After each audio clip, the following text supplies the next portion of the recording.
If you think a cancer diagnosis is a death sentence, this cat and his human mom are about to prove you wrong. His name is Prince.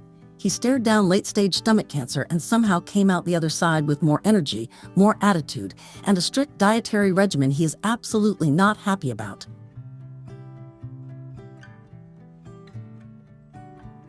Prince is a 10-year-old, formerly chonky, perpetually dramatic scaredy cat. For years, Prince's mom laughed at how big he was. When people would see him and their eyes would go wide, she'd laugh right along with them. He'd throw up sometimes, but that was just because he ate too fast. He loved food and he ate too enthusiastically. But then he started throwing up constantly. He also stopped moving much. He spent his days lying still, not in that luxurious, boneless way cats do when they're happy and comfortable, but in a quiet, retreating way. Somewhere in the back of his mom's mind, the laughter about the chonky cat started to feel a little less funny. It was their regular vet who first noticed something was wrong, a large mass wrapping around his entire belly. An X-ray confirmed it, and just like that, the word mass entered their lives and everything changed.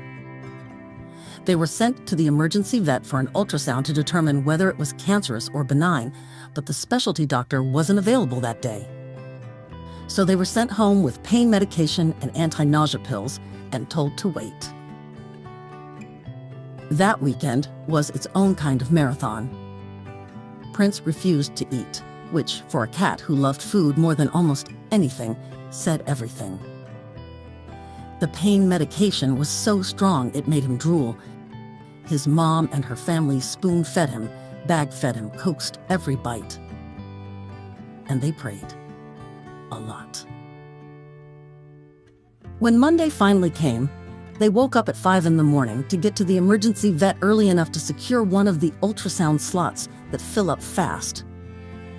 Miraculously, they got in and they waited until noon, when the vet took Prince. By 3 in the afternoon, they had an answer, and it wasn't the one they were hoping for.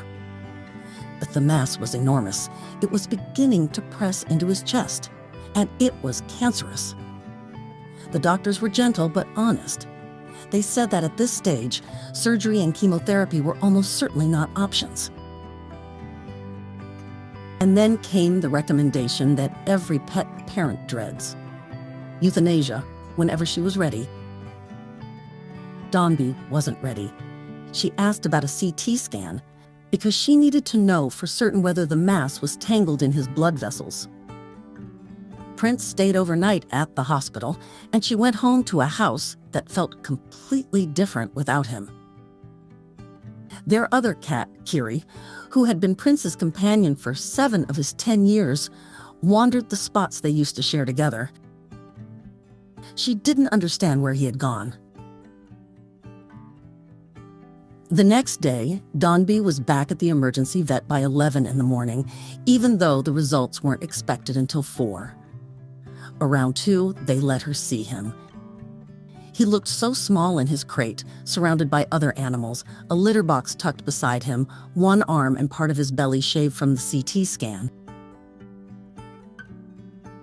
The moment he saw her, he meowed happily, recognizing her instantly.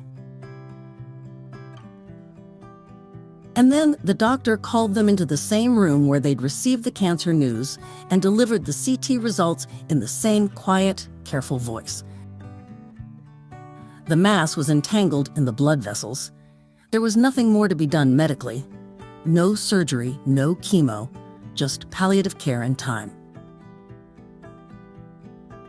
The grief hit Dombey like a wave, not just for what was coming, but for what she imagined losing.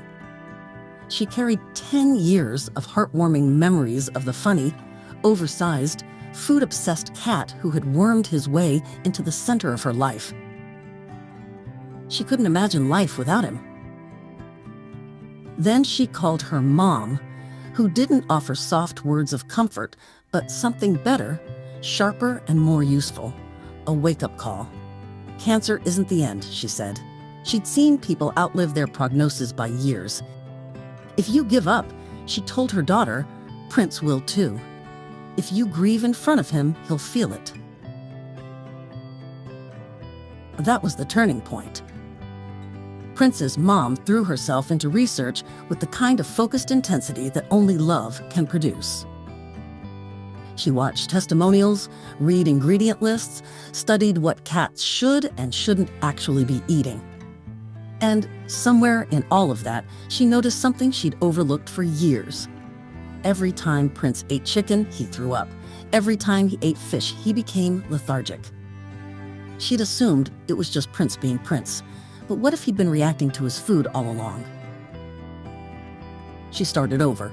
She bought every different type of food she could find, watching his reactions carefully. She found supplements with real documented testimonials for cancer support. She began removing everything that seemed to be hurting him, which turned out to be harder than it sounds, because nearly every cat product on the market contains chicken or fish. It was trial and error again and again. But Dombey could feel that it was worth it, that the mass decreased. What had once visibly protruded from his belly was now a small, almost hidden peanut, detectable only when she pressed gently into his lower abdomen. 6 months, and many ups and downs later, Prince went back to the vet. It was months after doctors estimated he'd realistically have 1 or 2, with 6 being the optimistic ceiling. Dombey was so relieved when the vet confirmed that the mass was indeed smaller. The improvement was real. There was no doubt about that anymore, and the instructions were simple. Keep doing what you're doing. Prince now has zoomies again, the nighttime sprints that had disappeared entirely during his illness. He's stopped twitching, which he used to do constantly from the pain. He hasn't thrown up in weeks, aside from the occasional dignified hairball. He's got his energy and attitude back. He and Kiri have reclaimed their favorite spots together, and Hachi, their dog friend, was happy to be the third wheel again. The only ongoing complaint, and Prince has made his feelings very clear on this, is the diet.